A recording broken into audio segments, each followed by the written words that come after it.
Momento de seguir hablando en la mezcla de la actividad política, de la lucha contra la pandemia, de las medidas. Interesante la entrevista que tenemos por delante, Nicolás, ¿te Sí, parece? con Alejandro Linton. Así es, vamos a hablar con él. Ya creo que nos puede escuchar, es el asesor presidencial. Uno de los asesores presidenciales que mejor se desenvuelven cuando hay que explicar determinadas medidas que ha tomado el gobierno. ¿Qué dice Alejandro? ¿Cómo le va?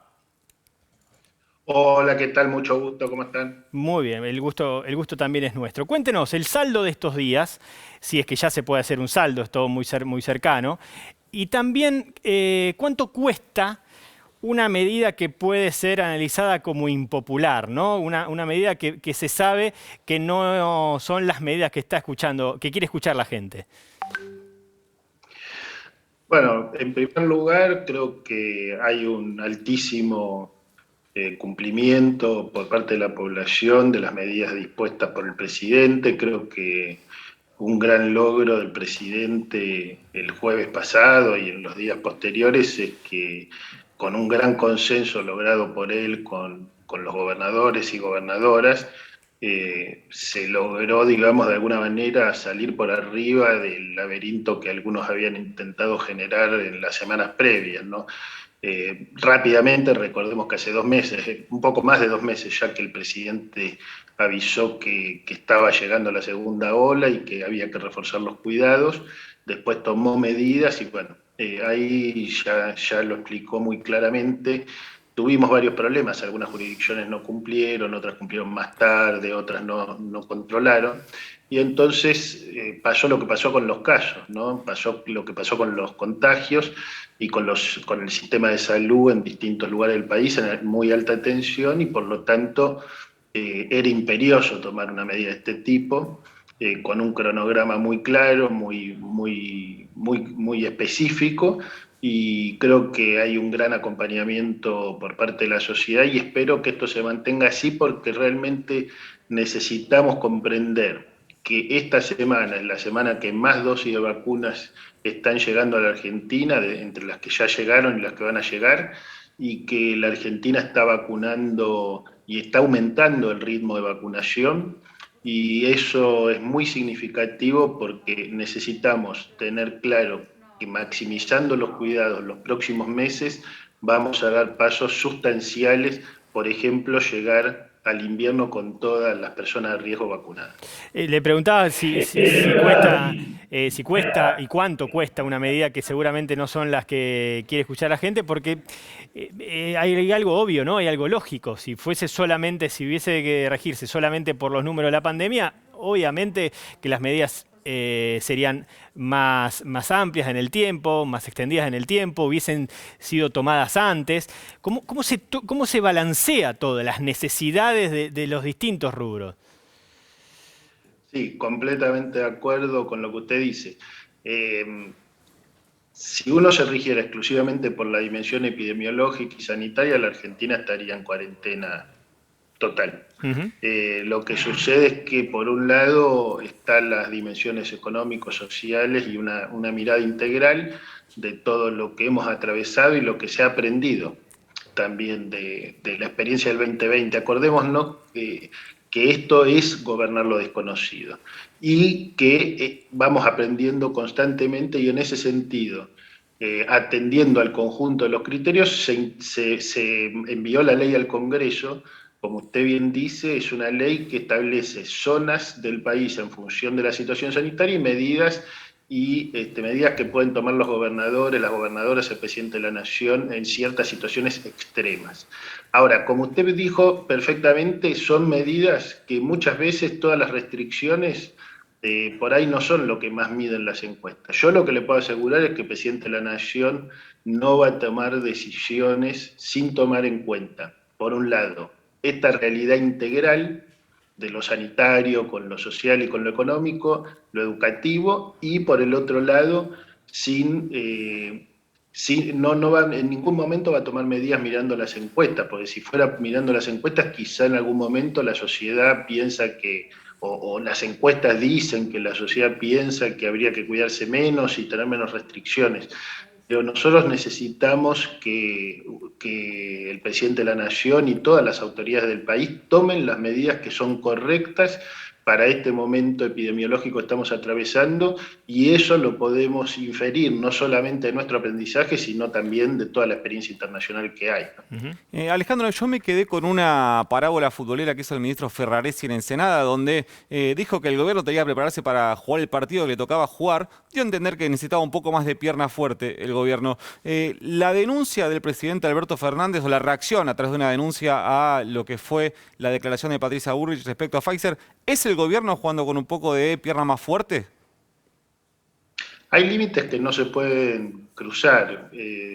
La presidenta de Juntos por el Cambio cruzó un límite inadmisible, hacer una denuncia que involucra a un exministro y al presidente de la Nación sin pruebas de ningún tipo. Eso se llama difamación, tiene nombres específicos y no se puede tolerar. Entonces hay que poner un freno, porque ella participó de movilizaciones cuando había restricciones a la movilidad, incentiva que la gente deje de cuidarse, claramente, lo ha hecho durante meses.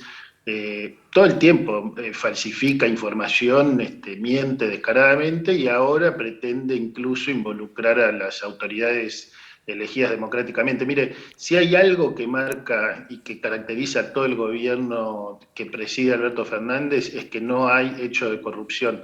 Usted no leyó denuncia de corrupción ni en un diario, ni en otro, ni en los diarios opositores, en ningún diario. Simplemente, ¿por qué? Porque no hay hecho de corrupción. Que denunciaran hecho de corrupción, bueno, tendrían que comprobarlo en la justicia, pero ni siquiera hay denuncias serias de hechos de corrupción porque no hay.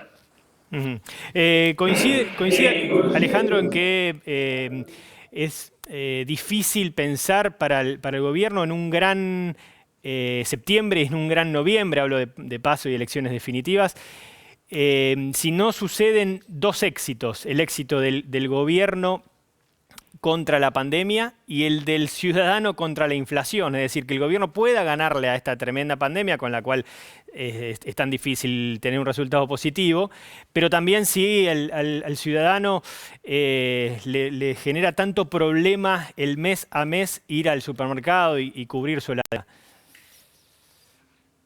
Sí, obviamente que las dos grandes preocupaciones de la mayoría de la sociedad, y muy razonables, son la heladera, el bolsillo, como usted dice, la inflación, los ingresos por una parte, y por el otro lado la salud, la vida, etcétera. Yo estoy convencido que vamos a terminar en la Argentina controlando la pandemia. Nos va a llevar tiempo, ojalá que lo hagamos lo antes posible, es lo que todos queremos. Va a depender, como estamos diciendo, también del ritmo de vacunación, de los cuidados colectivos y de esos factores. Creo que con eso vamos a ir controlando crecientemente, por más que hoy tenemos que tener claro que estamos atravesando el peor momento de la pandemia. Por otro lado, creo que hay un gobierno muy decidido a atacar el problema de la inflación, con toda su multicausalidad, con toda su complejidad. El gobierno y el presidente de la Nación está totalmente sintonizado con ese problema de la gente, y el gobierno argentino, como dijo el presidente en la Asamblea Legislativa el 1 de marzo, quiere que los salarios puedan ganarle a la inflación y que los ingresos de los ciudadanos y las ciudadanas le puedan ganar a la inflación. Eso no se hace mágicamente. Todos los argentinos y argentinas saben cómo estaba la Argentina el día de diciembre de 2019 y lo que implicó la pandemia, no solo en Argentina, sino en el mundo. En ese marco son fenómenos que van a estar acompañados, no en particular necesariamente la inflación, pero sí la salida de la peor situación de la pandemia va a estar acompañada de procesos de recuperación económica que ya venían en los últimos meses a muchísima velocidad y de manera muy heterogénea y desigual, generando situaciones y ampliando, recuperando empleo en distintos tipos de actividades. Ahora, obviamente, necesitamos apuntar a lo que usted señala, que es el tema de los ingresos de la población y el tema del poder adquisitivo real que tienen esos ingresos cuando uno tiene que llenar el changuito del supermercado. Seguramente. Alejandro, vos dabas recién el ejemplo de la situación de la inflación. Sabemos que estamos atravesando en este momento un locao patronal del campo o de un sector, sobre todo el sector ganadero, a partir de lo que fue la suspensión de las exportaciones de carne. Recuerdo eso, recuerdo cuando se habló de retenciones, que también hubo paro del campo. Recuerdo, Vicentín, digo, ¿al gobierno le falta aceitar la relación con esos sectores del poder económico o no importa cuál sea la relación, esos sectores del poder económico van a reaccionar siempre igual? Mire, yo la verdad que me niego de alguna manera por principio a creer que siempre van a reaccionar igual, porque si todos reaccionáramos siempre igual, al final este país no tendría solución. Yo realmente creo que la Argentina, ¿qué es lo que necesita?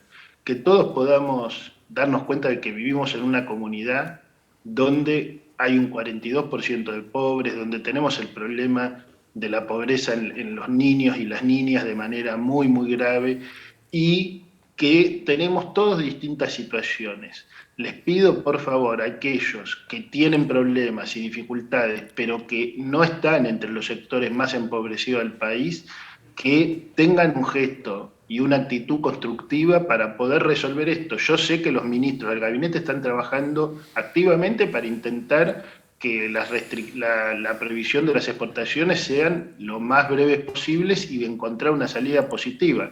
Ahora, realmente para poder dialogar y acordar se necesitan dos partes. Alejandro Grimson, buenas noches y muchas gracias, obviamente. Buenas noches, hasta luego. Allí estaba, uno de los principales asesores presidenciales, un histórico cercano a Alberto Fernández, Sí. por lo menos en este tiempo. Está claro que hay dos grandes frentes, ¿no? Esto se lo planteaba porque está claro que la política va por otros carriles y que hay proyectos de ley y que hay una necesidad de otro tipo de reformas, pero lo urgente tiene dos nombres. Uno es lo sanitario y otro es lo económico, del día a día, lo microeconómico. Sí, casi que te diría, si lo que es achicar a dos palabras es precios y vacunas, podemos decir. Absolutamente. Los dos grandes parámetros, por ahí los dos grandes termómetros de lo que puede pasar en materia electoral.